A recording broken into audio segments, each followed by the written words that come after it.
দীপু, তুমি কি জানো এই শহরের সবচেয়ে সুন্দরী আর বড়লোক মেয়েটা তোমার জন্য কতটা পাগল? এই নাও, এই লিলি ফুলগুলো তোমার ওই শান্ত স্বভাবের সাথে একদম perfect. I love you Dipu, আজ থেকে তুমি শুধু আমার। দীপু, আপনার কি চোখের মাথা খারাপ হয়েছে, নাকি আমি দেখতে লিলি ফুলের মতো নরম? হ্যাঁ, আপনি কে? দীপু কই? আর আপনার গলা তো দীপুর মতো মিষ্টি না। আবার এই শার্টটা, এটা তো দীপু পরতো, সেজন্যই আমি আকাশ, দীপুর ছোট ভাই। আর যে সাদা শার্টটা দেখে আপনি অজ্ঞান হয়ে যাচ্ছেন, ওটা কাল রাতে দীপু ময়লা করে ফেলে রেখেছিল বলে আজ আমি কেচে ইস্ত্রি করে পরে বেরিয়েছি। এখন বলেন, রাস্তার মাঝখানে এভাবে আমাকে প্রপোজ করার সাহস পেলেন কোত্থেকে? লজ্জা করে না? আর দীপুকে চেনেন কি করে আপনি? লজ্জা? লজ্জা তো আপনার হওয়া উচিত। আমার মতো এক রাজকন্যার কাছ থেকে লিলি ফুল পেলেন, আপনার তো ধন্য হওয়া উচিত ছিল। আর আপনি আমাকে ধমকাচ্ছেন? শোনেন মিস্টার, আমি নদী, এই শহরের বিখ্যাত ব্যবসায়ী আরমান সাহেবের একমাত্র মেয়ে। বড়লোক বাপের মেয়ে বলে কি রাস্তাঘাটে যাকে তাকে প্রপোজ করার লাইসেন্স পেয়ে গেছেন? এখন ধরা খাওয়ার পর তো সবাই এটাই বলে, আপনাকে না অন্য একজনকে করতে আসছিলাম। কেন? প্রেম কি বাজারের শাকসবজি নাকি, যে একজনকে না পেলে অন্যজনকে দিয়ে কাজ চালিয়ে নেবেন? ফাজিল মেয়ে কোথাকার। মুখ সামলে কথা বলেন। আমি দীপুকে ভালোবাসি।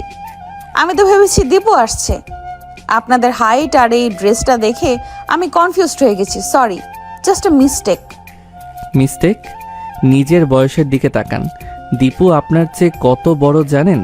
ও শান্ত, পড়াশোনা নিয়ে থাকে, আর আপনি দেখে তো মনে হয় সারাদিন আয়নার সামনে মেকআপ নিয়ে থাকেন আর ছেলেদের পেছনে ফুল নিয়ে ঘোরেন। এই মেয়ে আসছে আমার ভাইকে পটাতে, বাড়ি যান, গিয়ে পুতুল খেলেন, রাজপুত্রের স্বপ্ন দেখা বন্ধ করেন। পিচ্ছি। পিচ্ছি? আপনি আমাকে পিচ্ছি বললেন? আমি কলেজের গণ্ডি পার হয়েছি ঠিকই, কিন্তু প্রেমের বয়সে কোনো সীমা নেই। আর আপনি আমাকে পিচ্ছি বলছেন?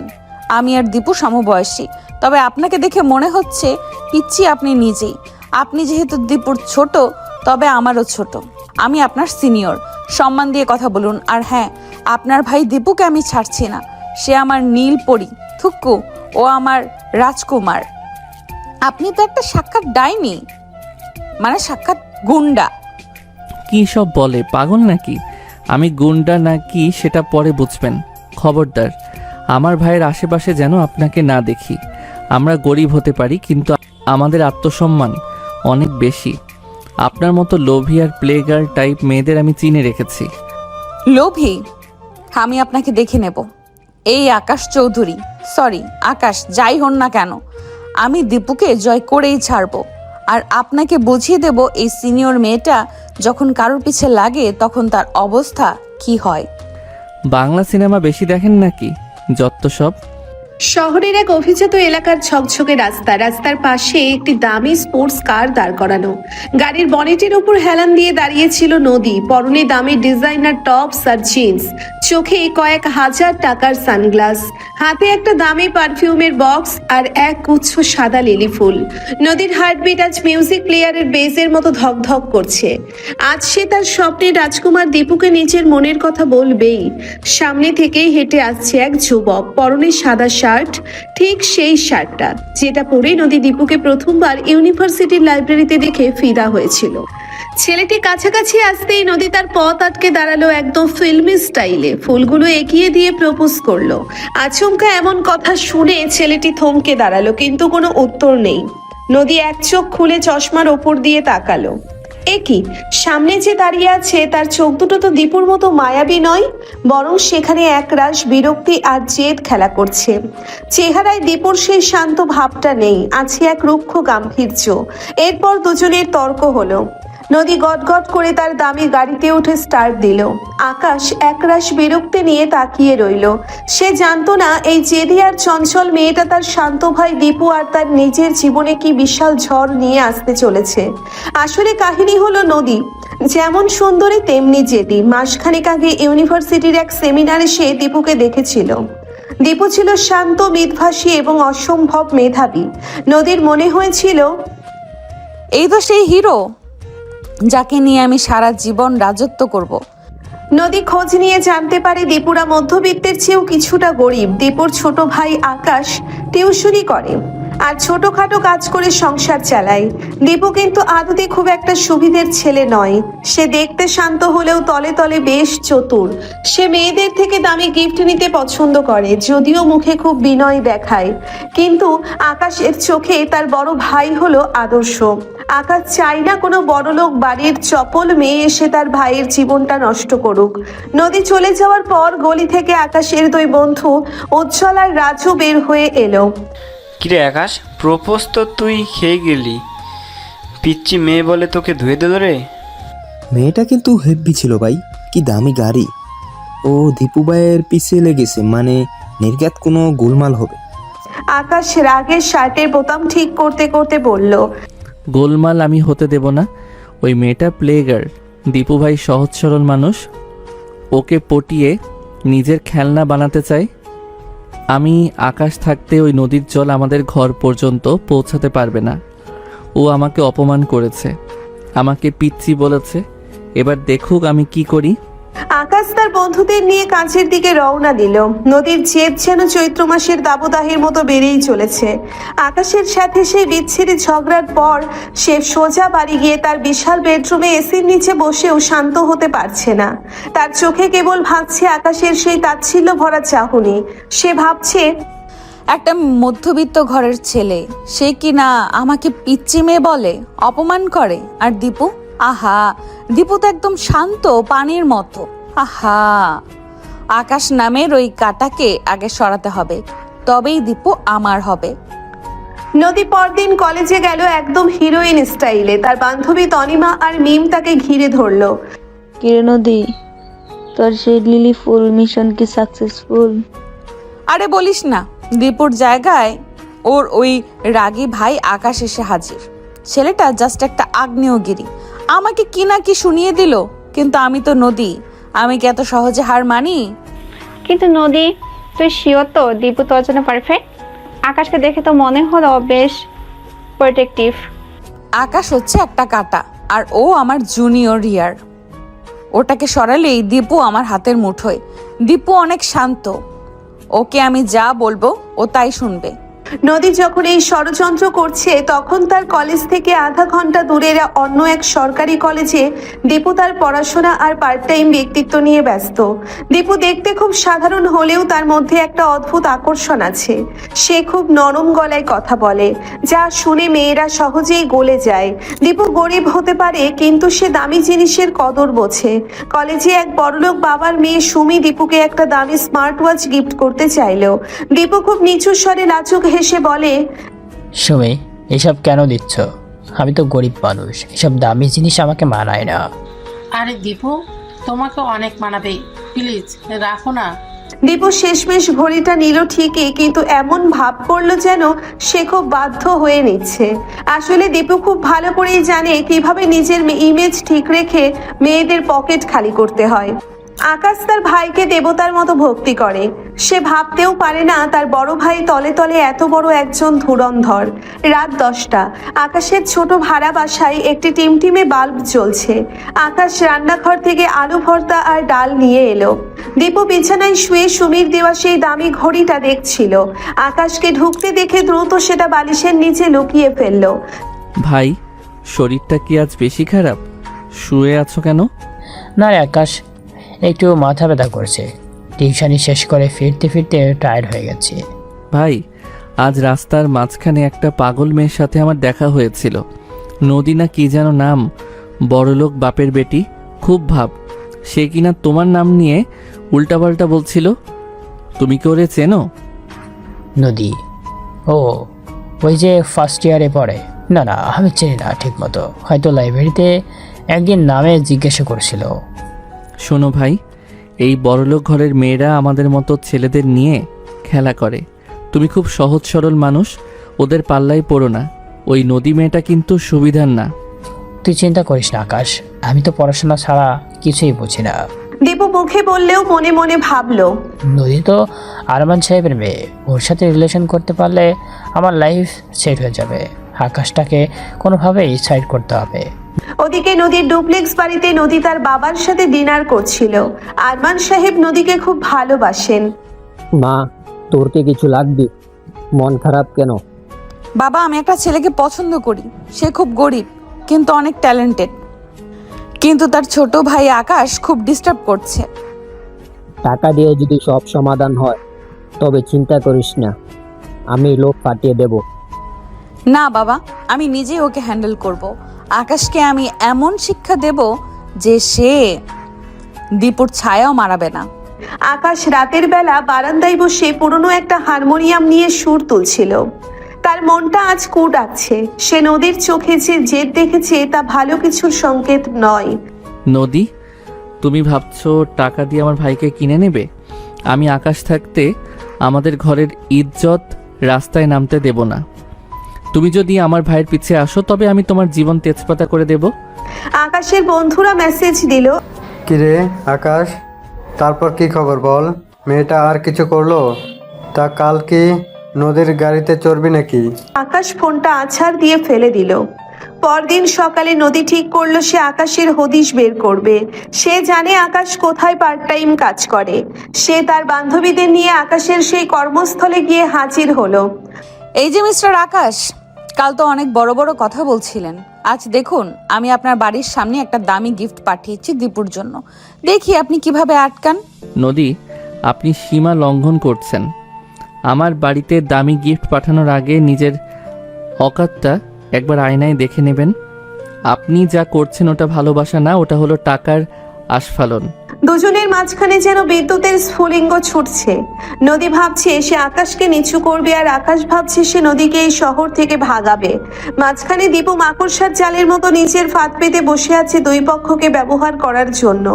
নদী পরদিন সকালে তার লাল রঙের স্পোর্টস কারটা নিয়ে সোজা দীপুর কলেজের গেটে গিয়ে হাজির হলো। হাতে বিশাল এক প্যাকেট, সবচেয়ে দামি ব্র্যান্ডেড একটি ল্যাপটপ। সে জানতো দীপুর একটা ল্যাপটপ খুব দরকার। নদী যখন করিডোর দিয়ে হাঁটছিল তখন সবার চোখ তার দিকে।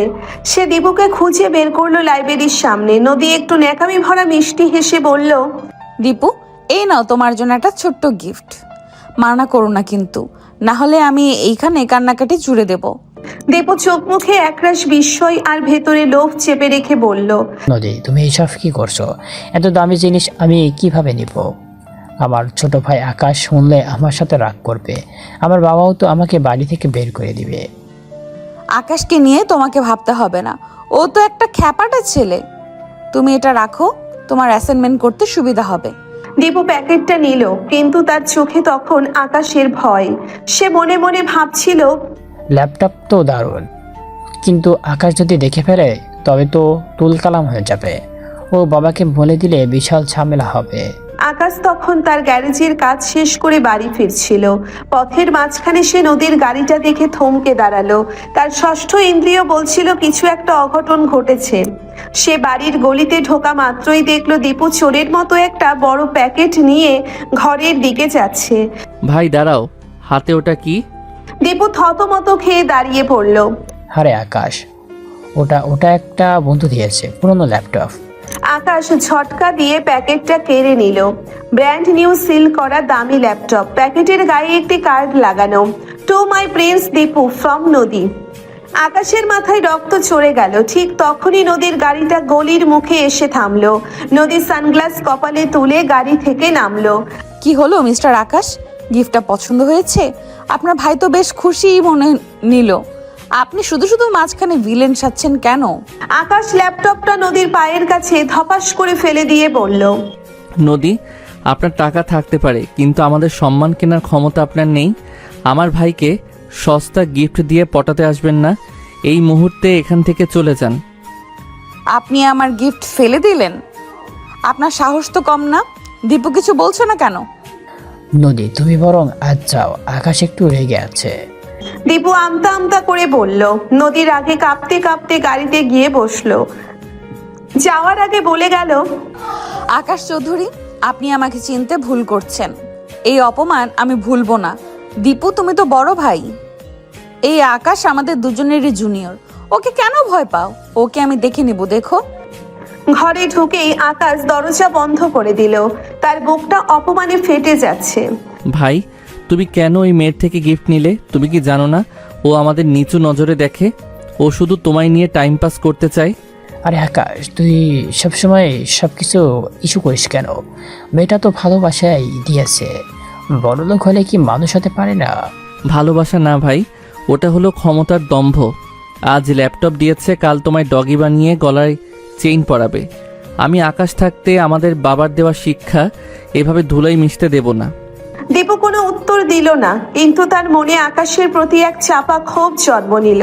সে ভাবলো আকাশ তার উন্নতির পথে বাধা হয়ে দাঁড়াচ্ছে, কিন্তু সামনাসামনি কিছু বলল না। সেদিন রাতে হঠাৎ করেই আকাশে কালো মেঘ জমলো, ঝমঝম করে বৃষ্টি শুরু হলো। আকাশ বাড়ির ছাদে গিয়েছিল কাপড় আনতে। হঠাৎ দেখলো গ্যারেজের কাছে কেউ একজন দাঁড়িয়ে ভিজছে। নিচে নেমে আসতে এসে অবাক। নদী বৃষ্টির মাঝে পুরো ভিজে একাকার, তার চোখের কাজল গড়িয়ে পড়ছে। সে কাঁপছে। নদী, আপনি এখানে কেন এই বৃষ্টির মধ্যে? আমি দীপুকে দেখতে এসেছিলাম, কিন্তু আমার গাড়ির চাকা পাংচার হয়ে গেছে। আমি ভিজে গেছি আকাশ, আমার খুব শীত করছে।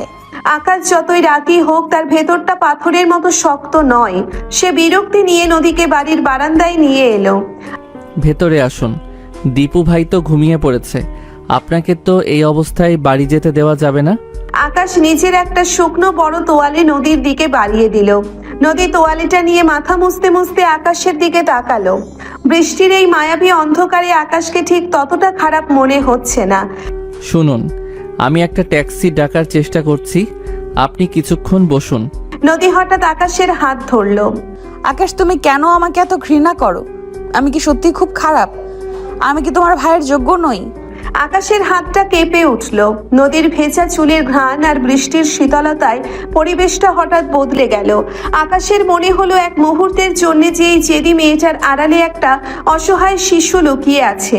দুজনের চোখাচোখি হলো। এক অদ্ভুত নিস্তব্ধতা, ঝগড়া, জেদ আর টাকা সবই যেন বৃষ্টির শব্দে ধুয়ে মুছে গেল।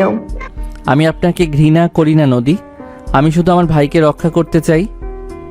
আপনি আপনার দামি দুনিয়াতে ফিরে যান। আমাদের এই ছোট জগৎ আপনার জন্য নয়। নদী কিছু বলল না, কেবল আকাশের শার্টের হাতাটা শক্ত করে ধরে রইল। সেই রাতে তাদের মাঝে কোনো ঝগড়া হলো না, কেবল বৃষ্টির টাপুর টুপুর শব্দের সাথে মিশে রইল দুটি অচেনা হৃদয়ের স্পন্দন। নদী কি মনে করে উঠে চলে গেল। আকাশও আর বাধা দিল না। পরদিন সকালে দীপু যখন শুনল নদী রাতে তাদের বাড়িতে এসেছিল এবং আকাশ তাকে সাহায্য করেছে, সে মনে মনে আরো বেশি ফন্দি আঁটতে শুরু করলো। সে ভাবলো আকাশ আর নদীর মধ্যে যদি আবার কিছু হয়ে যায়। আকাশ যদি নদীর উপর নরম হয়ে যায় তবে আমার কপাল খুলবে না। আকাশ শক্ত থাকলে বরং আমি নদীকে বলবো আকাশ তাকে পছন্দ করে না, কিন্তু আমি করি। তাহলে নদী আমার প্রেমে পাগল হয়ে আমাকে আরো দামি জিনিস দেবে আর আকাশের সাথে দূরত্ব বাড়বে। দীপু নদীকে ফোন করে জানালো যে আকাশ তাকে কাল রাতে খুব বকাঝকা করেছে। নদী চলে যাবার পর সে জেগেই ছিল, আকাশ তাকে মিথ্যা বলেছে। নদী আবার রেগে গেল।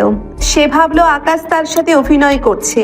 বৃষ্টির সেই রাতের পর আকাশের মনের কোণে এক ফালি দ্বিধা জমা হয়েছিল, কিন্তু নদীর জন্য দীপুর পাগলামি আর দীপুর তলে তলে চলা চালবাজি সেই মায়াকে আবার ক্রোধে রূপান্তর করলো। নদী এখন প্রতিশোধের নেশায় উন্মত্ত। সে ঠিক করেছে আকাশকে এমন এক শিক্ষা দেবে যা সে কোনোদিন ভুলবে না। নদী পরদিন সকালে ড্রয়িং রুমে বসে কফি খাচ্ছিল। তার বাবা আরমান সাহেব মেয়ের চোখের কালি দেখে চিন্তিত হয়ে পড়লেন। মা নদী, তুই কি ওই চোপড়ার জন্য কাল বৃষ্টিতে ভিজেছিলি? কেন নিজেকে এত ছোট করছিস? বাবা, আমি নিজেকে ছোট করছি না। আমি আকাশকে দেখাতে চাই যে ওর ঐথ্য তো আমার টাকার সামনে কিছুই না। ও কাল রাতে আমাকে সাহায্য করার ভান করে আসলে আমার দুর্বলতার সুযোগ নিয়েছে। ও দীপুকে আমার থেকে দূরে সরাচ্ছে। আরমান সাহেব আর পিএস কে ডাকলেন। শোনো, ওই ছেলেটা আকাশ যেখানে কাজ করে সেই গ্যারেজটা আর ওই এলাকাটা আমাদের প্রজেক্টের আন্ডারে নিয়ে নাও। ওকে বুঝিয়ে দাও কার সাথে পাঙ্গা নিচ্ছি। দীপু বুঝতে পেরেছে আকাশ বাড়িতে থাকলে সে নদীর কাছ থেকে কোনো সুবিধা আদায় করতে পারবে না। তাই সে আকাশকে মিথ্যা বলে নদীর সাথে দেখা করতে গেল এক অভিজাত রেস্টুরেন্টে। দীপু খুব অসহায় মুখ করে বলল, নদী, আকাশ আসলে খুব জেলাস। ও চায় না আমি জীবনে বড় হই বা তোমার মতো কোনো ভালো মেয়ের সাথে মিশি। ও আমাকে সবসময় শাসন করে। আজব, ও তো তোমার ছোট ভাই, তুমি শোনোই কেন ওর কথা? কি বলতো, ও তো অনেক কাজ করে আর সংসারটাও ও চালায়। আমি তো মন দিয়ে পড়াশোনা করছি, তাই কোনো জব করতেও পারি না। আর বোঝোই তো, যার টাকা আছে সেই রাজা। দীপু, তুমি চিন্তা করো না, আমি আকাশকে এমন জায়গায় পাঠাবো যেখান থেকে ও আর তোমার উপর দাদাগিরি করতে পারবে না। আচ্ছা দীপু, এই আইফোন 15 প্রো ম্যাক্সটা রাখো, তোমার পুরনো ভাঙা ফোনটা বদলে ফেলো। দীপু লাজুক হেসে ফোনটা পকেটে ভরলো। সে ভাবলো, আহ, এই তো জীবন। আকাশ খাটো গ্যারেজে আর আমি চলি নদীর টাকায়। বিকেলে আকাশ যখন গ্যারেজে কাজ করছিল তখন একদল গুন্ডা এসে সেখানে ভাঙচুর শুরু করলো। গ্যারেজ মালিক আকাশকে জানালো যে এই জায়গাটি আরমান সাহেব কিনে নিয়েছেন এবং আকাশকে আজই চাকরি থেকে বরখাস্ত করা হয়েছে। আকাশের মাথায় আকাশ ভেঙে পড়ল। সে বুঝতে পারলো এটি নদীর কাজ। সে হাত পরিষ্কার করে সোজা নদীর বাড়ির দিকে রওনা দিল। পথে তার দেখা হলো দীপুর সাথে। দীপু তখন নতুন ফোন কানে দিয়ে কারোর সাথে হাসি মুখে কথা বলছিল। ভাই, এই ফোন কোথায় পেলে? আরে ওটা ওটা একটা লটারি লেগেছে আকাশ। আকাশ আর কিছু বলল না। তার ভাইয়ের চোখের মিথ্যা সে ধরতে পেরেছে। সে দীপুর ফোনটা কেড়ে নিয়ে আছাড় দিয়ে ভেঙে ফেললো। আকাশ, তুই পাগল হয়েছিস? এটা দামি ফোন। বড়লোক মেয়ের দালালি করা ছাড়ো ভাই, আজ আমার চাকরি গেছে ওদের জন্য, আর তুমি ওদের পা চাটছো। দীপুর ইচ্ছে হলো আকাশকে চর মেরে দিতে, কিন্তু কোনো মতে সে রাগ চেপে হনহন করে হেঁটে চলে যায়। এদিকে আকাশ নদীর বিশাল গেট ধাকিয়ে ভেতরে ঢুকলো। সিকিউরিটি গার্ডদের তোয়াক্কা না করে সে সরাসরি নদীর সামনে গিয়ে দাঁড়ালো। নদী তখন পুলের পাশে বসে রিল্যাক্স করছিল। আকাশ নদীর হাত চেপে ধরে চোখ দিয়ে যেন আগুন ঝরছে। নদী, আপনি ভেবেছেন আমার রুটি রুজি কেড়ে নিলে আমি আপনার পায়ে এসে পড়ব? আপনি আমার গ্যারেজ বন্ধ করেছেন, আমার ভাইয়ের হাতে বিষ তুলে দিচ্ছেন। আপনার টাকার অহংকার আমি আজ ভেঙে দেব। ছাড়ো না আমাকে, আপনার সাহস তো কম না। গার্ডস! আকাশ নদীকে ছেড়ে দিয়ে একটা বিদ্রুপের হাসি হাসলো। গার্ড ডাকছেন? ডাকুন, কিন্তু শুনে রাখুন নদী, আপনি দীপুকে পাবেন না। দীপু আপনাকে ভালোবাসে না, ও ভালোবাসে আপনার টাকাকে। আর আমি আকাশ, আমি যদি জেদ ধরি তবে আপনার এই প্রাসাদ আমি ধুলোয় মিশিয়ে দেব। আপনি আমাকে পিচ্চি ছোকরা বলেছিলেন না? এবার দেখুন এই ছোকরা কি করে। আকাশ নদীর দামি শোপিসগুলো লাথি দিয়ে ভেঙে চুরমার করে দিল। নদী ভয়ে আর বিস্ময়ে তাকিয়ে রইল। আকাশের এই রুদ্রমূর্তি সে আগে দেখেনি। নদী আকাশকে থামাতে গেল। You bloody, are you mad? কি করছো এসব? ধস্তাধস্তির এক পর্যায়ে নদী ছিটকে পড়ে যেতে নিলে আকাশ তাকে ধরে ফেলল। আবার সেই বৃষ্টির রাতের মতো তারা খুব কাছাকাছি। আকাশের গায়ের ঘাম আর রাগের তপ্ত নিঃশ্বাস নদীর মুখে লাগছে। নদীর হার্টবিট বেড়ে গেল। সে আকাশের চোখে তাকিয়ে ঘৃণা খুঁজতে চাইল, কিন্তু দেখলো সেখানে এক গভীর ক্ষত। আপনি একটা পাথরের মূর্তি নদী, আপনি ভালোবাসা বোঝেন না, কেবল জয় করতে জানেন। আকাশ ঝটকা দিয়ে নদীকে সরিয়ে দিয়ে বেরিয়ে গেল। নদী মেঝের ওপর বসে হাঁপাতে লাগলো। তার মনে এক অদ্ভুত অনুভূতি হচ্ছে। সে কি আসলেও দীপুকে চায়, নাকি আকাশের এই অদম্য পৌরস তাকে টানছে? দীপু বাড়ি ফিরে আকাশের ওপর চড়াও হলো। তোর জন্য আমার ফোন ভাঙলো, আমার প্রেস্টিজ গেল। আমি আর তোর সাথে থাকবো না। দীপু ব্যাগ গুছিয়ে নদীর বাড়ির গেস্ট হাউসে গিয়ে উঠল। নদী তাকে আশ্রয় দিল কেবল আকাশকে জেতানোর জন্য। আকাশ এখন বাড়িতে একা। তার বাবাও একটা কাজে গেছেন। মা মরার পর বাবাই তাদের আগলে রেখেছে। বাবাকে কিছু জানানো যাবে না। তার চারপাশ অন্ধকার। তার ভাই তাকে ছেড়ে চলে গেছে সেই মেয়ের কাছে যাকে সে ঘৃণা করে। কিন্তু আকাশ দমে যাওয়ার পাত্র নয়। সে বন্ধুদের কল করলো। উজ্জ্বল, রাজু, অপারেশন নদী শুরু করো। এবার আর ডিফেন্স নয়, এবার অ্যাটাক হবে। শুরু হলো এক নতুন খেলা। দীপু ভাবছে সে জিতে গেছে, নদী ভাবছে সে আকাশকে একঘরে করে ফেলেছে।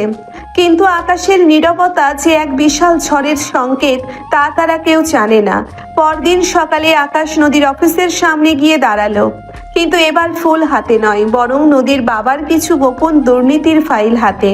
পরদিন সকালে আকাশ সাধারণ পোশাকেই আরমান সাহেবের অফিসের সামনে গিয়ে দাঁড়ালো। সিকিউরিটি গার্ডরা তাকে আটকাতে চাইলে সে ঠান্ডা গলায় বলল, আরমান সাহেবকে গিয়ে বলো তার পানামা প্রজেক্টের কিছু ফাইল আমার কাছে আছে, যা লিক হলে তার সাম্রাজ্য তাসের ঘরের মতো ভেঙে পড়বে। মিনিট পাঁচেকের মধ্যে আকাশকে আরমান সাহেবের খাস কামরায় নিয়ে যাওয়া হলো। আরমান সাহেব রাগে চোখে আকাশের দিকে তাকালেন। কত টাকা চাও তুমি?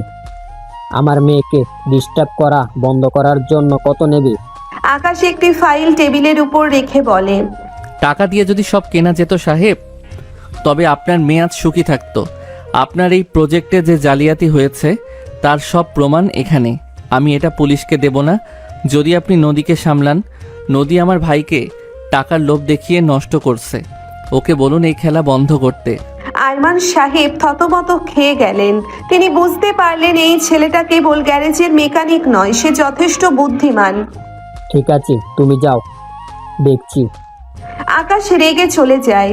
ওদিকে নদীর গেস্ট হাউসে দীপু এখন নবাবী মেজাজে। সে নদীকে বলল, নদী, আমার একটা স্পট বাইক খুব দরকার। আকাশ সবসময় আমাকে বসে যেতে বাধ্য করতো, তাই কিনতে পারিনি। নদী প্রথমবার দীপুর দিকে তাকিয়ে একটু অস্বস্তি বোধ করলো। তার মনে পড়ল আকাশের কথা। ও আপনাকে ভালোবাসে না, ও ভালোবাসে আপনার টাকাকে। দীপুর চোখে সে আজ সেই লালসাটা পরিষ্কার দেখতে পেল। তবু জেদ মেটাতে সে বাইক কিনে দিতে রাজি হলো।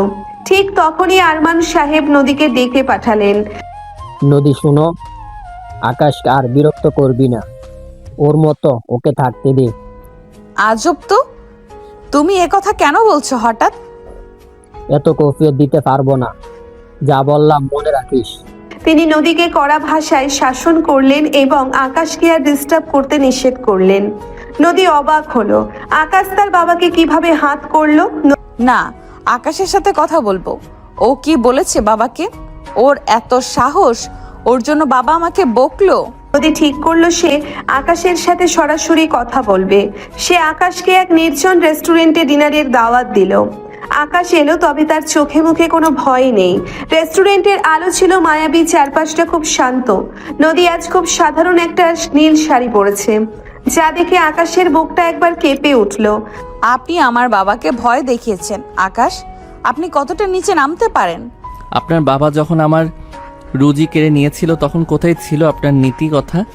নদী, আপনি এখনো বুঝছেন না, দীপু ভাই আপনাকে ধ্বংস করে দেবে। ও আপনার টাকার জন্য অভিনয় করছে। মিথ্যা কথা।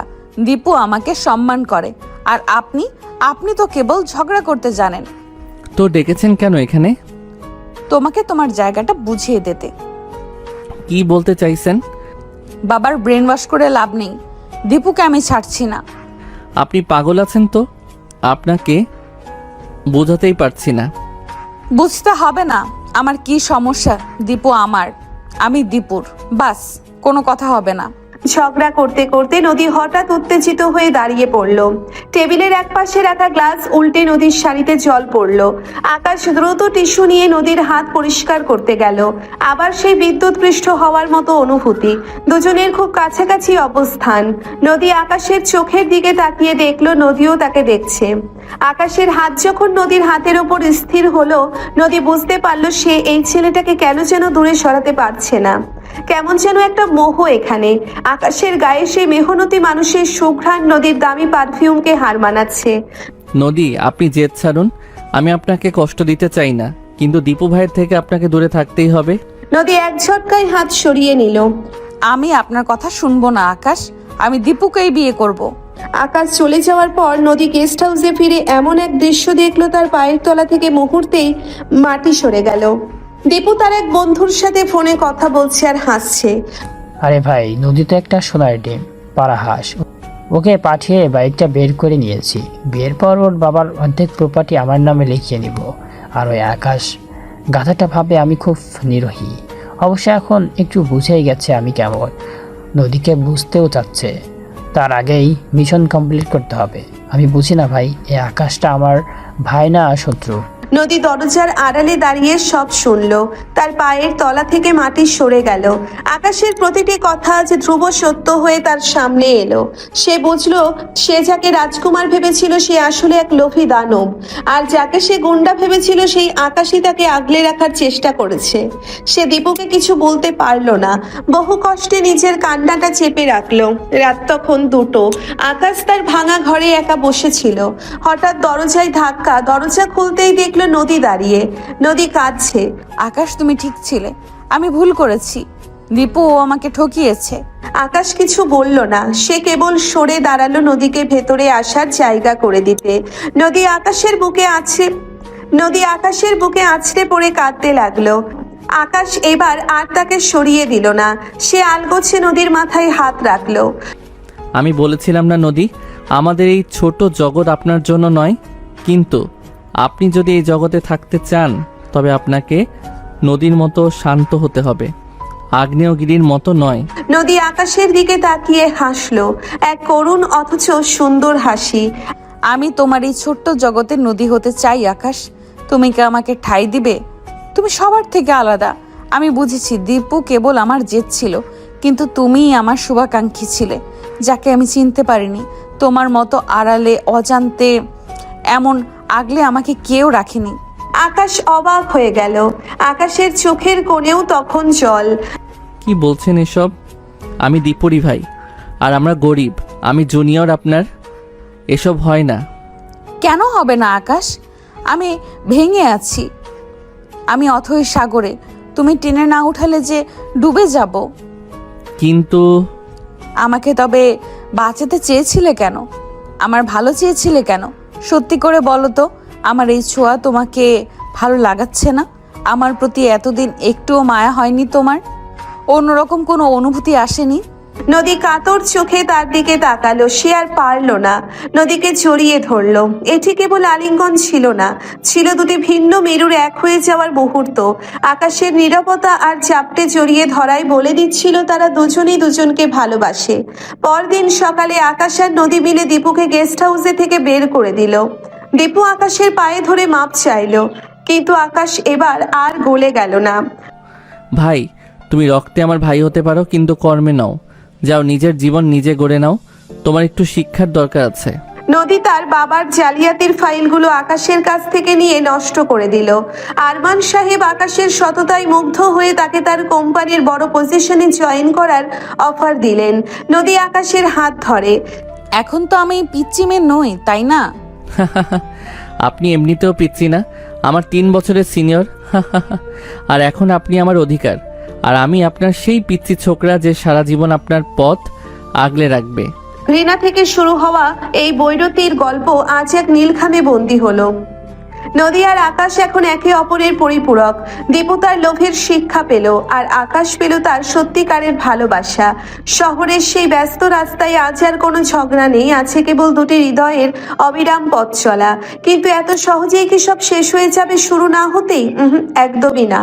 আকাশ আর নদীর গল্পটা যেখানে শেষ হওয়ার কথা ছিল, সেখান থেকেই আসলে এক নতুন শুরু হলো। নদীর বাবার জালিয়াতি আর দীপুর বিশ্বাসঘাতকতা ধামাচাপা পড়লেও সামাজিক মর্যাদা আর আভিজাত্যের লড়াইটা এত সহজে থামার নয়। আরমান সাহেব মুখে মেনে নিলেও মনে মনে এই গ্যারেজ মেকানিককে নিজের জামাতা হিসেবে গ্রহণ করতে পারছিলেন না।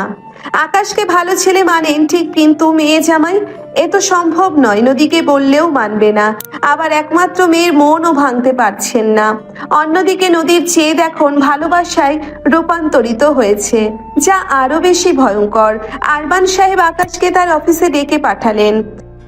আকাশ, তুমি নদীকে ভালোবাসা দাবি করছো, কিন্তু নদীর লাইফস্টাইল সম্পর্কে তোমার ধারণা আছে? ও যে পারফিউম মাখে, তার দাম তোমার 3 মাসের বেতনের সমান। আমি তোমাকে আমার কোম্পানিতে ডিরেক্টর পোস্ট দিচ্ছি, কিন্তু শর্ত একটাই, তোমাকে প্রমাণ করতে হবে তুমি নদীর যোগ্য। সাহেব, আমি নদীর যোগ্য কিনা সেটা নদী ঠিক করবে, আপনার ডিরেক্টর পোস্ট নয়। আমি গ্যারেজে কাজ করে যে রুটি কিনি তার আপনার এসি রুমের বিরিয়ানির চেয়ে অনেক বেশি। নদী যদি এই আকাশকে ভালোবাসে তবে সে আধা পেটা খেয়েও সুখে থাকবে। আরমান সাহেব মনে মনে হাসলেন। আকাশ চলে গেল। তিনি জানতেন এই অহংকারী আকাশের পতন ঘটাবে। তিনি গোপনে দীপুকে আবার ডেকে পাঠালেন। দীপু এখন ঘর ছাড়া, বাবার সাথেও যোগাযোগ নেই। ঠিক যোগাযোগ নেই না, তার বাবা ফিরে এসেছে, কিন্তু আকাশের কাছে সব শুনে তিনিও দীপুকে বাড়িতে ঠাঁই দেননি। কিন্তু তার লোভ মরে যায়নি। আরমান সাহেব তাকে ব্যবহার করার এক নতুন সুযোগ দিলেন। বিকালে তারা পার্কে দেখা করলো। দীপু, তুমি যদি আকাশ আর নদীর মাঝে দেওয়াল হতে পারো তবে আমি তোমাকে বিদেশে সেটেল করে দেব। একদম চিন্তা করবেন না, সব করছি আমি, দেখুন শুধু। দীপু আবার এক নাটক সাজালো। সে নদীর কাছে গিয়ে হাত পা ধরে কাঁদতে লাগলো। নদী, ও আসলে তোমাকে ঠকাচ্ছে। ও তোমার বাবার প্রপার্টি হাতানোর জন্য এই নাটক করেছে। ও চাই আমি সরে যাই যাতে ওই একাই রাজত্ব করতে পারে।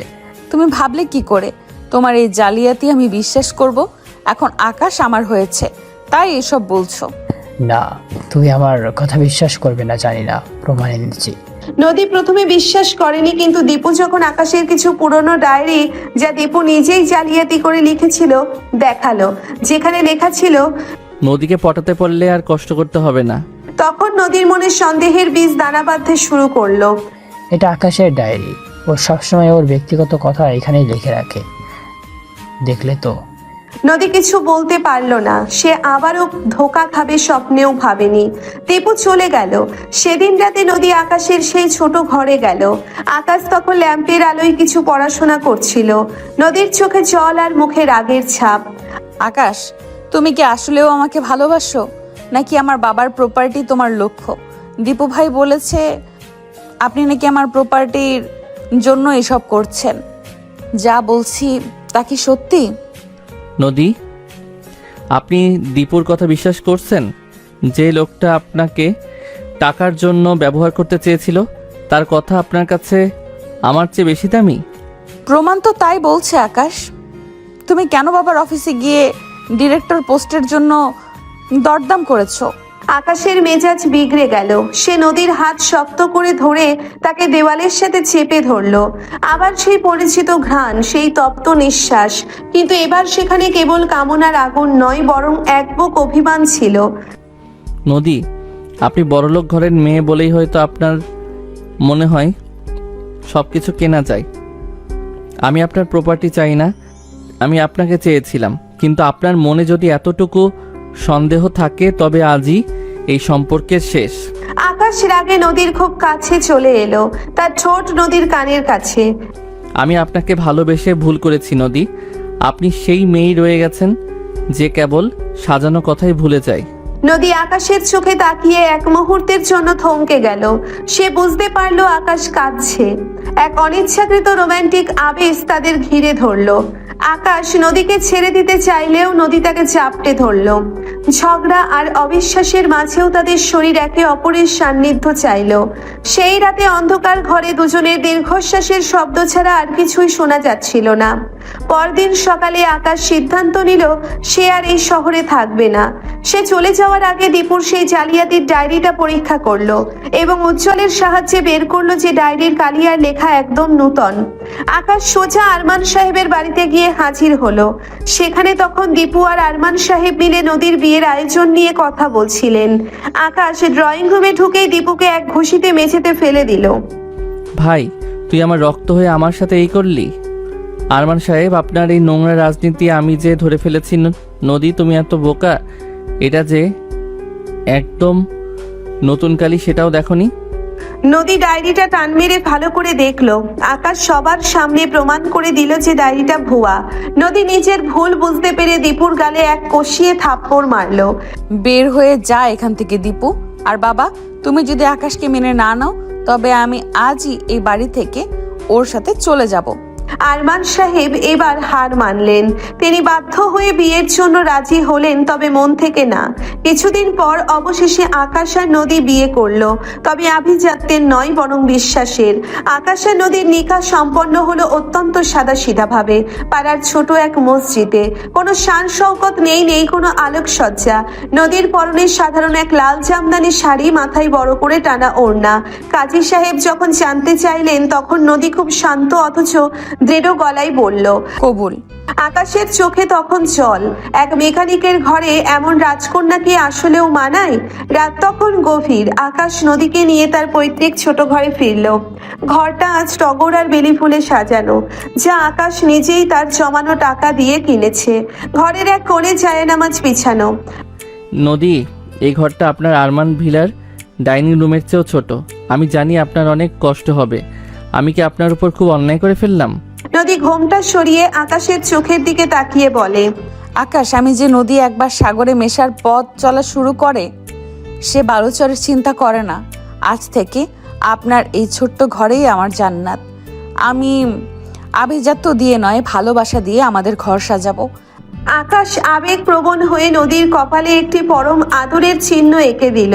বাসর রাতের মোমবাতির আলোয় যখন তারা দুজনে আগামীর স্বপ্ন দেখছিল, ঠিক তখনই জানালার কাঁচ ভেঙে একটি পাথর এসে পড়ল মেঝেতে। পাথরের সাথে একটি চিরকুট। নিকা তো করলি আকাশ, কিন্তু বাসরাতটা কি শান্তিতে কাটাতে পারবি? উপহারটা আজ রাতে পৌঁছানোর কথা ছিল, কিন্তু তোলা রইল আগামীর জন্য। তোর এই খুশির ঘরে আমি নিজে আগুন জ্বালাবো। ইতি তোর বড় ভাই দীপু। আকাশ দ্রুত বাইরে বেরিয়ে গেল, কিন্তু কাউকে দেখতে পেল না। অন্ধকারের আড়ালে কেবল একজোড়া হিংস্র চোখ জলজল করছিল। পরদিন সকালে নদীর ঘুম ভাঙলো মসজিদের ফজরের আজানে। যে নদী কোনোদিন দুপুর 12টার আগে বিছানা ছাড়েনি, সে আজ অজু করে ফজরের নামাজ আদায় করলো। আকাশের জন্য নাস্তা বানাতে রান্নাঘরের দিকে গিয়ে সে বিপদে পড়ল। মাটির উনুন, কাঠের ধোয়া আর কালি। নদীর ফর্সা মুখটা মুহূর্তেই কালো হয়ে গেল। কাশি শুরু হলো। আকাশ রান্নাঘরে এসে নদীকে দেখে আঁতকে উঠল। নদী, এ কী অবস্থা আপনার? আমি তো বলেছি আপনাকে এসব করতে হবে না। আমি হোটেল থেকে নাস্তা নিয়ে আসবো। একদম না আকাশ, আমি আপনার স্ত্রী। আমি যদি জেদ করে আরমান ভিলা ছাড়তে পারি, তবে এই উনুন ধরানোও আমি শিখব। আমি চাই না পাড়ার লোক হাসাহাসি করুক যে চৌধুরী বাড়ির মেয়ে মেকানিকের ঘরে এসে নবাবি করছে। বিকেলে পাড়ার কিছু হিংসে করা মহিলা নদীকে দেখতে এলো। তারা বলা বলি করতে থাকলো। বড়লোকের বেটি, দুদিন পর তো বাপের দামি এসি রুমে ফিরে যাবে। এই অভাবের সংসারে কি আর সইতে পারবে? নদী সেদিকে কান দিল না, বরং নিজের বিয়ের একজোড়া সোনার বালা চুপি চুপি বিক্রি করে আকাশের গ্যারেজের জন্য নতুন কিছু যন্ত্র আর একটি ইনভার্টার কিনে আনলো, যাতে আকাশকে গরমে কষ্ট পেতে না হয়। নদীর এই নীরব ত্যাগ দেখে আকাশ অবাক হয়ে গেল। তার সেই ঝগড়াটে সিনিয়র মেয়েটা আজ যেন এক পরিণত ঘরণী হয়ে উঠেছে। আকাশ আর নদীর শোক সহ্য হলো না দীপুর। আরমান সাহেবের মদতে দীপু এক ভয়ঙ্কর ফাঁদ পাতল। একদিন আকাশ যখন তার গ্যারেজে নতুন মেশিনগুলো নিয়ে কাজ করছিল, হঠাৎ সেখানে পুলিশ এসে হানা দিল। আকাশ, আপনার বিরুদ্ধে কমপ্লেন আছে। আপনি স্মাগলিং এর মালের কারবার করছেন। এই নতুন মেশিনগুলোর পেপারস কই? আসলে দীপু জালিয়াতি করে সেই মেশিনগুলোর ভেতর নিষিদ্ধ কিছু জিনিস লুকিয়ে রেখেছিল। আকাশ কিছুই জানতো না। সবার সামনে আকাশকে হাতকড়া পরিয়ে নিয়ে যাওয়া হলো। নদী যখন এই খবর পেল, সে পাগলের মতো থানায় দৌড়ে গেল। সেখানে দেখলো তার বাবা আরমান সাহেব আর দীপু হাসি মুখে দাঁড়িয়ে আছেন। নদী, এখনো সময় আছে। এই মেকানিককে ডিভোর্স দেওয়ার কাগজে সই করো। আমি ওকে এখনই ছেড়ে দেব, না হলে ওর জেলখানায় পচে মরা কেউ আটকাতে পারবে না। নদী বাবার চোখের দিকে তাকিয়ে ঘৃণা ভরা কণ্ঠে বলল, বাবা, আপনি রক্তে আমার বাবা হতে পারেন, কিন্তু মনে আপনি এক কসাই। আকাশ আমার স্বামী, ওর মান সম্মান আজ থেকে আমার। আমি ডিভোর্স দিব না, বরং আপনাকে আর ওর ভাই নামের কলঙ্ক দীপুকে আমি হাজতে পাঠাবো। হাজতের লোহার শিকের ওপাশে আকাশ আর এপাশে নদী। দুজনের মাঝখানে কেবল এক চিলতে দূরত্ব। আকাশের চোখ আর ছলছল করছে। অপমানে আর লজ্জায় সে মাথা তুলতে পারছে না। নদী, আপনি বাবার কথা মেনে নিন। কেন এই অভাবের ছেলের জন্য নিজের জীবনটা নষ্ট করছেন? আপনি রাজকন্যা, আপনার জায়গাটা রাজপ্রাসাদেই। আকাশ, খবরদার আর কোনোদিন এই কথা বলবে না। তোমার উপর আমার পূর্ণ বিশ্বাস আছে। তুমি সবুর করো, আল্লাহ ইনশাল্লাহ আমাদের পথ দেখাবেন। আমি একা নই, আমাদের ভালোবাসা আমার সাথে আছে। নদী আকাশের হাতে হাত রেখে প্রতিজ্ঞা করলো সে এই ষড়যন্ত্রের শেষ দেখে ছাড়বে, কিন্তু আরমান সাহেব টাকা দিয়ে আইনের মুখ বন্ধ করে দিলেন। আকাশকে হাজতে রেখে শুরু হলো নদীর এক কঠিন লড়াই। আরমান সাহেবের টাকা আর দীপুর বিষাক্ত চালের সামনে নদী এখন একা, কিন্তু তার সাহসের পাল্লা যে কারো চেয়ে ভারী। আকাশকে জেল হাজতে রেখে নদী যখন ঘরে ফিরলো তখন তার পুরো শরীর কাঁপছে রাগে, কিন্তু কাঁদলে চলবে না। সে তার ড্রয়ার থেকে আকাশের জমানো কিছু টাকা আর নিজের শেষ সম্বল হীরের নাকফুলটা বের করলো। শহরের নামকরা উকিল ব্যারিস্টার মইনুলের কাছে যেতে হবে। সেখানে যাবার পর ব্যারিস্টার মইনুল নদীর অবস্থা দেখে একটু তাচ্ছিল্য করে হাসলেন। চৌধুরী সাহেবের মেয়ে আজ একা মেকানিকের জন্য আমার দুয়ারে। নদীমা, তোমার বাবা যদি জানে আমি এই কেস লড়ছি, কালে আমার লাইসেন্স ক্যান্সেল করে দেবে। লাইসেন্স ক্যান্সেল হওয়ার পরে করবেন আঙ্কেল। আগে দেখেন একজন নির্দোষ মানুষ জেল খাটছে। আপনি যদি কেস না লড়েন তবে আমি আপনার চেম্বারের সামনে আমরণ অনশনে বসবো। আর আপনি তো জানেন নদী যা বলে তা করেই ছাড়ে। ব্যারিস্টার সাহেব নদীর জেদ দেখে ঘামতে লাগলেন। এদিকে পাড়ার মোড়ে দীপু বাইক নিয়ে চক্কর দিচ্ছে। নদীকে ফিরতে দেখে সে শীষ দিয়ে উঠল। কিরে ছোট বউ, উকিল ধরে লাভ নেই। আকাশকে আমি এমন আটায় ফেলছি যে বের হতে গেলেই চামড়া উঠে যাবে। তার চেয়ে বরং বাবার কাছে ফিরে যা, শাড়ি গয়না পরে আবার রাজকন্যা হয়ে থাক। দীপু ভাই, আপনার বাইকের টায়ারে যে হাওয়া কম সেটা খেয়াল করেছেন? আকাশের গ্যারেজ বন্ধ হতে পারে, কিন্তু আপনার বুদ্ধি যে লিক হয়ে গেছে সেটা সবাই বুঝে গেছে। সাবধানে থাকেন, কখন যে নিজের গর্তে নিজে পড়েন। দীপু মুখ কালো করে চলে গেল। নদী মনে মনে হাসলো, কিন্তু তার বুকটা ফেটে যাচ্ছিল আকাশের জন্য। পরদিন নদী অনেক কষ্ট করে আকাশের প্রিয় আলু দিয়ে মুরগির ঝোল আর সাদা ভাত রান্না করলো। অনেক কাঠখড় পুড়িয়ে পুলিশের কনস্টেবলকে কিছু টাকা আর মিষ্টি কথায় ম্যানেজ করে সে হাজতের কাছে যাওয়ার অনুমতি পেল। আকাশ তখন শিকের ওপাশে মনমরা হয়ে বসে মেঝের পিঁপড়ে গুনছিল। নদীকে দেখে সে ছিটকে উঠে দাঁড়ালো। নদী, আপনি আবার এসেছেন? আপনার হাতে ওটা কি? তোমার জন্য রাজকীয় ভোজ, তবে শর্ত আছে, পুরোটা খেতে হবে। আর শোনো, আলুগুলো কিন্তু আমি ঠিকমতো সিদ্ধ করেছি, একদম তোমার গলার স্বরের মতো নরম। আকাশ হাসবে না কাঁদবে বুঝতে পারলো না। নদী এক লোকমা ভাত মেখে শিকের ফাঁক দিয়ে আকাশের মুখে তুলে দিল। আকাশ খাওয়ার পর চোখ বন্ধ করে। উফ নদী, ঝোলটা একটু ঝাল হয়েছে, কিন্তু পৃথিবীর সেরা বিরিয়ানিও এর কাছে নস্যি। তবে আপনার হাতের কালিগুলো তো পরিষ্কার হয়নি। কালি দিয়ে কি হবে? আমার মন তো পরিষ্কার। আচ্ছা আকাশ, বের হয়ে কিন্তু আমাকে দামি পারফিউম কিনে দিতে হবে না, শুধু একজোড়া রেশমি চুড়ি কিনে দিলেই হবে। আকাশ নদীর হাতটা শিকের ফাঁক দিয়ে শক্ত করে ধরলো। ইনশাল্লাহ নদী, এই শিক আমাদের আলাদা করতে পারবে না। ঠিক তখন কনস্টেবল কাঁচতে কাঁচতে এলো। আইন মেনে প্রেম করেন ভাইজান, সময় শেষ। আমি আসি আকাশ, তোমার সাথে আমার আবার দেখা হবে। তোমাকে এখান থেকে বের করেই ছাড়বো। নদী বেরিয়ে পড়লো। সে বুঝতে পারলো শুধু আইনি লড়াইয়ে হবে না, প্রমাণ দরকার। সে জানতো দীপু আরমান ভিলার গেস্ট হাউসে থাকে। সে রাতে বোরখা পরে ছদ্মবেশে সেখানে ঢুকলো। বাড়ির কাজের মেয়ে সখিনার সাথে নদীর আগে থেকেই ভাবছিল। সখিনা নদীকে পেছনের দরজা দিয়ে ভেতরে ঢুকিয়ে দিল। দীপু তখন ড্রয়িং রুমে বসে মদ আর আরমান সাহেবের দেওয়া টাকার বান্ডিল নিয়ে উল্লাস করছিল। আরে আরমান সাহেব, আকাশ তো শেষ, ওকে আমি ফাঁসিয়েছি গ্যারেজে, এখন হাজতে। এবার আপনার প্রজেক্ট সব ফাইল আমি সরিয়ে ফেলবো, কেউ টেরও পাবে না। নদীর জানালার আড়ালে দাঁড়িয়ে সব মোবাইল রেকর্ড করছিল, কিন্তু বিপত্তি ঘটলো তখনই যখন একটি ফুলদানি নদীর ওড়নার টানে নিচে পড়ে গেল। ঝনঝন। কে কে ওখানে? নদী দ্রুত নিজেকে সামলে নিয়ে বিড়ালের মতো শব্দ করলো। মিউ। ধুর, ওই আপদ বিড়ালটা এখানেও এসেছে, যা ভাগ। নদী জান নিয়ে পালিয়ে গেল। তার হাতে এখন মোক্ষম অস্ত্র। আদালতের দিন ধার্য হলো। আরমান সাহেব দামি স্যুট পরে ভিআইপি শাড়িতে বসে আছেন। পাশে দীপু দাঁত কেলিয়ে হাসছে। আকাশকে যখন কাঠগড়ায় দাঁড় করানো হলো তার চেহারাটা একটু শুকিয়ে গেছে, কিন্তু চোখে এখন এক অদ্ভুত তেজ। সরকারি উকিল আকাশকে চোরাচালানকারী হিসেবে প্রমাণ করতে মরিয়া। ঠিক তখন ব্যারিস্টার মইনুল দাঁড়িয়ে বললেন, ইয়োর অনার, আমার কাছে এমন এক সাক্ষী আছে যে পুরো ঘটনার মোড় ঘুরিয়ে দেবে। নদী গটগট করে কাঠগড়ায় গিয়ে দাঁড়ালো। নদী, তুই এখানে কি করছিস?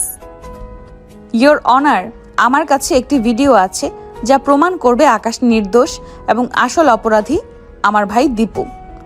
ভিডিওটি প্লে হতেই কোর্টরুমে পিনপতন নীরবতা। দীপুর চেহারা ফ্যাকাশে হয়ে গেল। আরমান সাহেব রাগে কাঁপতে কাঁপতে বেরিয়ে যেতে চাইলেন, কিন্তু পুলিশ তাকে আটকে দিল।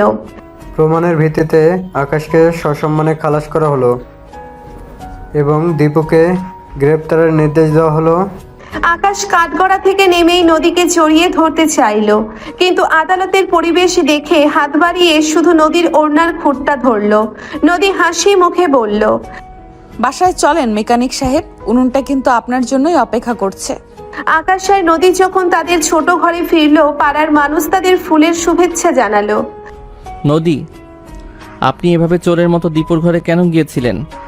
যদি কিছু হয়ে যেত? আরে আমি তো রাজকন্যা, আমার 7 খুন মাফ। তার চেয়ে বরং এটা দেখেন, আমি আজ বিরিয়ানি রান্না করার চেষ্টা করেছি। 1 মিনিট, এটা বিরিয়ানি না খিচুড়ি? চালগুলো তো ভাতের মতো না হয় বিরিয়ানির মতো হয়ে গেছে। বেশি কথা বললে কিন্তু এই হালুয়াই খেতে হবে। আর শুনুন, কাল থেকে গ্যারেজ আবার খুলবে। আমি প্রথম কাস্টমার, আমার সাইকেলের চেনটা ঠিক করে দিতে হবে। আকাশ হো হো করে হেসে উঠল। তাদের এই ছোট ঘরটা যেন আবার প্রাণ ফিরে পেল। কিন্তু আরমান সাহেব জেলে বসেই নতুন চাল চালছেন।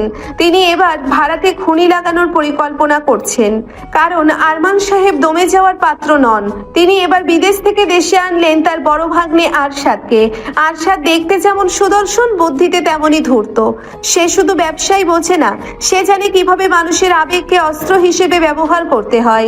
আরমান সাহেব তাকে দায়িত্ব দিয়েছেন আকাশের জীবন বিষিয়ে দিয়ে নদীকে আবার ফিরিয়ে আনতে। সকালবেলা আকাশের গ্যারেজে ধুমধাম করে কাজ চলছে। আকাশ একটা পুরনো ইঞ্জিনের সাথে কুস্তি লড়ছে। এমন সময় সেখানে এক চকচকে সিলভার রঙের বিলাসবহুল গাড়ি এসে থামলো। গাড়ি থেকে নামলো আরশাদ। চোখে দামি সানগ্লাস, পরনে ইতালিয়ান স্যুট। আরশাদ গ্যারেজের চারপাশটা তাচ্ছিল্যের সাথে দেখে বলে, তো এই সেই বিখ্যাত মেকানিক আকাশ চৌধুরী? নদী যার জন্য রাজপ্রাসাদ ছেড়ে এই নর্দমায় এসে ডেরা বেঁধেছে। আকাশ হাতের গ্রিজ মুছতে মুছতে উঠে দাঁড়ালো। মেকানিক ঠিক আছে, কিন্তু জায়গাটা নর্দমা নয়, এটা আমার রুচি। আর আপনি কে? আরমান সাহেবের নতুন কোনো বেতনভুক্ত কর্মচারী? আমি আরমান সাহেবের ভাগ্নে আরশাদ। নদী আমার ছোটবেলার বন্ধু, আর সম্ভবত হওয়ার কথা ছিল অন্য কিছু। নদীকে নিতে এসেছি, তবে গায়ের জোরে নয়। তাকে বুঝিয়ে দিতে এসেছি যে সে ভুল জায়গায় আছে। আকাশের চোয়াল শক্ত হয়ে গেল। ঠিক সেই মুহূর্তে টিফিন ক্যারিয়ার হাতে নদী গ্যারেজে ঢুকলো। আরশাদকে দেখে সে থমকে দাঁড়ালো। আরশাদ ভাই, তুমি এখানে? নদী, এ কি চেহারা হয়েছে তোমার? চোখে কালি, হাতে উনুনের পোড়া দাগ, এসব কি? আর এখানে তোমার কি কাজ? চলো আমার সাথে। মামা সব বলছে আমাকে। তিনি অনেক অনুতপ্ত। আকাশ আর চোখে নদীর দিকে তাকালো। তার মনে এক অজানা আশঙ্কায় মেঘ। নদীকে আরশাদের এই মায়াবী আহ্বানে সাড়া দেবে? কিন্তু আকাশকে অবাক করে দিয়ে নদী আরশাদকে সরাসরি না বলে দিল। কিন্তু আরশাদ নাছোড়বান্দা। সে আকাশের বাড়ির কাছেই একটা দামি ফ্ল্যাট ভাড়া নিল এবং প্রতিদিন নিয়ম করে আকাশের ঘরে মেহমান হয়ে আসতে শুরু করলো। নদীও না করতে পারে না। একদিন দুপুরে আকাশ বাসায় ফিরে দেখলো আরশাদ নদীর সাথে রান্নাঘরে বসে সবজি কাটছে। আকাশ মেজাজ খারাপ করে। ঘটনা কি? আমাদের ঘরে কি এখন কিচেন শোর শুটিং হচ্ছে নাকি? আরে আকাশ ভাই, নদী বলছিল সে আজ সর্ষে ইলিশ রাঁধবে, তাই ভাবলাম একটু হেল্প করি। তবে নদী, সর্ষে বাটাটা একটু বেশি হয়ে গেছে না? আরে না না, আকাশ একটু ঝাল আর কষা মাংস পছন্দ করে। আরশাদ ভাই, তুমি বরং ডাইনিং এ গিয়ে বসো। আকাশ দেখলো আরশাদ তার ঘরে এসে তারই সিংহাসনে, অর্থাৎ সেই পুরনো মোড়াটাতে বসতো, সেটাতে বসে আছে। আকাশের খুব ইচ্ছে হলো আরশাদের ওই দামি স্যুটে এক বালতি গ্রিজ ঢেলে দিতে। আকাশ নদীকে আড়ালে ডেকে বলল, নদী, এই লোকটা সারাদিন আমাদের ঘাড়ের উপর বসে থাকে কেন? ও কি আরমান ডিলার কোনো খাস কামরা নাকি? আরে আকাশ, ওকে নিয়ে চিন্তা করো না তো, ও তো মেহমান। আর তাছাড়া ও বলেছে বাবার হার্টের অবস্থা নাকি ভালো না। আমি একটু চিন্তায় আছি। তিনি অন্যায় করেছেন ঠিক, কিন্তু তার সাজা তো মৃত্যু হতে পারে না। আমি ঘৃণায় বাবার কাছে যাই না, তবে আরশাদ ভাইয়ার কাছে খোঁজটা পাই। আর উনি তো খারাপ নন, ওনাকে কি করে বের হয়ে যেতে বলি।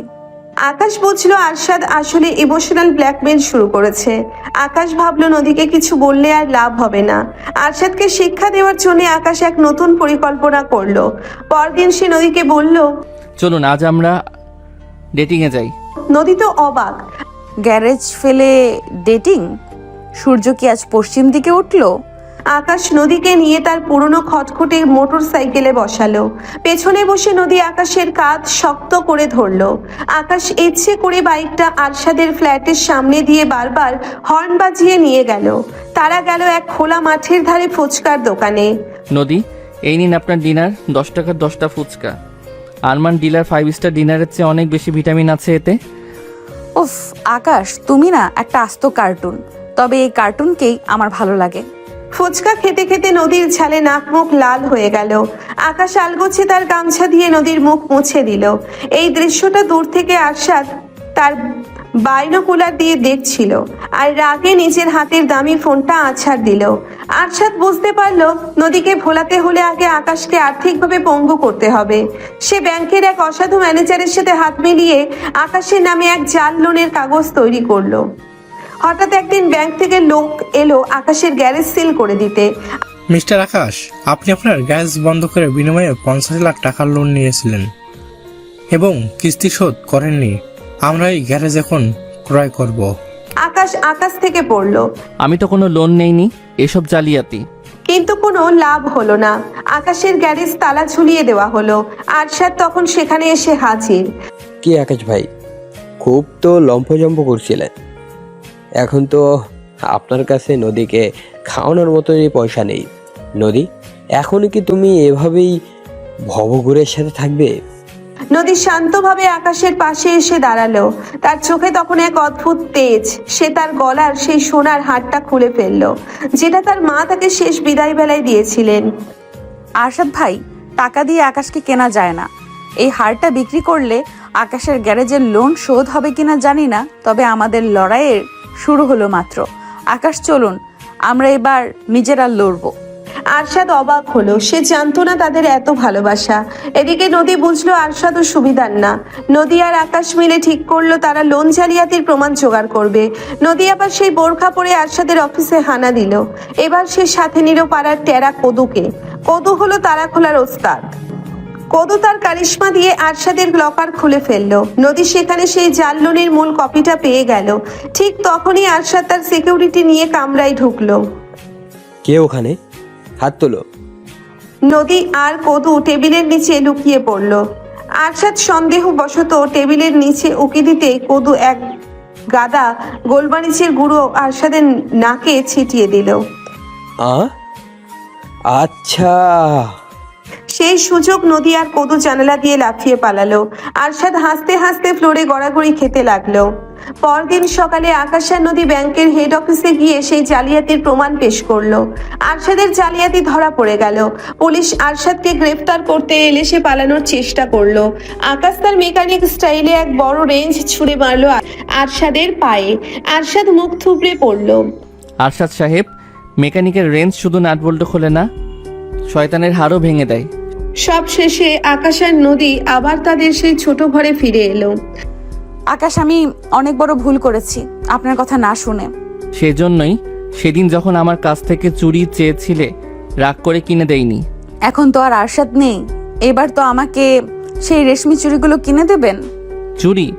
আমি তো ভেবেছিলাম আপনার জন্য এক জোড়া লোহার চুড়ি বানাবো, যাতে আমাকে ছেড়ে কোথাও না যেতে পারেন। নদী হাসি মুখে আকাশের বুকে মাথা রাখলো। বাইরে তখন ঝুম বৃষ্টি নামছে। তাদের এই ছোট্ট ঘরটা যেন আবার ভালোবাসার ছন্দে মেতে উঠল। কিন্তু আরমান সাহেব তখনও জেলের ভেতর থেকে নতুন কোনো ফন্দি আঁটছেন। আকাশ গ্যারেজে একটি ইঞ্জিনের নাটবল্টু নিয়ে ব্যস্ত ছিল। গ্যারেজের সামনে একটি দামি কালো রঙের অডি এসে থামলো। গাড়ি থেকে নামলো শার্লিন, ছোট স্কার্ট আর স্লিভলেস টপস, ঠোঁটে কড়া লাল লিপস্টিক। শার্লিন ধীর পায়ে আকাশের সামনে এসে দাঁড়ালো। সে আর আকাশ দুজনেই মাত্র 23 থেকে 25 বছরের তরুণ তরুণী। আকাশ, কে? এখনো সেই পুরোনো দিনের মতো গ্যারেজের ময়লা মেখে আছো? আমাকে কি চিনতে পারছো না? আকাশের হাত থেকে রেঞ্জটা নিচে পড়ে গেল। সে পাথরের মতো দাঁড়িয়ে রইল। শার্লিন, তুমি এখানে কেন? তুমি না বিদেশে গিয়েছিলে? শার্লিন আকাশের কাছে এসে তার গালে হাত দিয়ে বলল, ভুল মানুষের কাছে মায়া খুঁজেছিলাম আকাশ। শেষে বুঝলাম তোমার এই পাগলামিটাই ছিল পৃথিবীর সবচেয়ে খাঁটি জিনিস। আমি ফিরে এসেছি আকাশ। চলো না আমরা আবার সেই কলেজে যেমন ঘুরে বেড়াতাম তেমন ভাবে বেঁচে থাকি, দুজনে আবারও এক হয়ে যায়। ঠিক সেই মুহূর্তেই নদী আকাশের জন্য টিফিন কেরিয়ার হাতে গ্যারেজে ঢুকলো। নদীর পরনে একটা দামি সুতির শাড়ি, চোখে চশমা, চুলে একটা আলগোছে খোপা, আর তার চলনে এক অদ্ভুত রাজকীয় গাম্ভীর্য। শার্লিনকে আকাশের গালে হাত দিয়ে দাঁড়িয়ে থাকতে দেখে নদীর রক্ত টকবক করে উঠল, কিন্তু সে নিজেকে সামলে নিল। সে তো আর শার্লিনের মতো ইম্যাচিওর নয়। নদী খুব শান্ত কিন্তু গম্ভীর গলায় বলল, আকাশ, এই মেয়েটা কে? তোমার গ্যারেজে কি এখন কাস্টমারের গালে টাচ করার সার্ভিসও শুরু হয়েছে নাকি? শার্লিন নদীকে আপাদমস্তক দেখে তাচ্ছিল্যের হাসি দিয়ে বলল, ওহ, আপনি তাহলে নদী আপু? দীপু আমাকে আপনার কথা বলেছিল। আকাশের মতো টকবকে ইয়াং ছেলের পাশে আপনাকে তো একদম বড় বোনের মতো লাগছে। আকাশ বোধহয় একটু মেটার্নাল কেয়ার চাচ্ছিল, তাই আপনার পাল্লায় পড়েছে। নদী এগিয়ে এলো। শার্লিনের চেয়ে সে উচ্চতায় কিছুটা লম্বা এবং ব্যক্তিত্বে